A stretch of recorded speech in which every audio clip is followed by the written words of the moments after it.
না করি। তো আজকে যেমন একটু টাচ আপে রাখবো আমরা যে যাদের পরীক্ষা দিচ্ছেন, পরীক্ষা শেষ হলে পরে কি করবেন, কোন স্ট্রিম বাছাই করবেন, ক্যারিয়ারে কোন জায়গাটা চুজ করবেন, সেই সমস্ত মানুষের কারণ বিভ্রান্তি কর্মে এটা একটা খুব বড় দিক আপনি আজকে আলোচনা করবেন। ঠিক, কারণ ধরুন মাধ্যমিক পরীক্ষার পর সায়েন্স আর্টস কমার্স, এবার অনেকেই আছেন হয়তো ভাবছেন আমি সায়েন্স নিয়ে পড়বো, দেখা গেল সায়েন্স নিয়ে পড়তে গিয়ে তার অন্য সময় রেজাল্ট খুব ভালো ছিল কিন্তু উচ্চ মাধ্যমিকের রেজাল্ট খুব খারাপ হয়ে গেল, কারণ সায়েন্সটা তার উপযুক্ত নয়।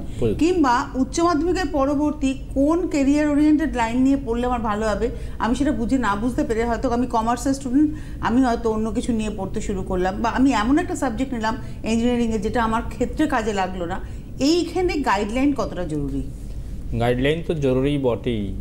যেমন আমি বলি কিছু কিছু যোগ আছে যাদের পঞ্চমে বৃহস্পতি এবং রবি কানেক্টিভিটি, পঞ্চম বা ষষ্ঠে, তারা কিন্তু সায়েন্স পড়তে পারে, কারণ বৃহস্পতি কানেক্টিভিটি রবি না থাকলে কিন্তু সে সায়েন্স পড়তে পারবে না।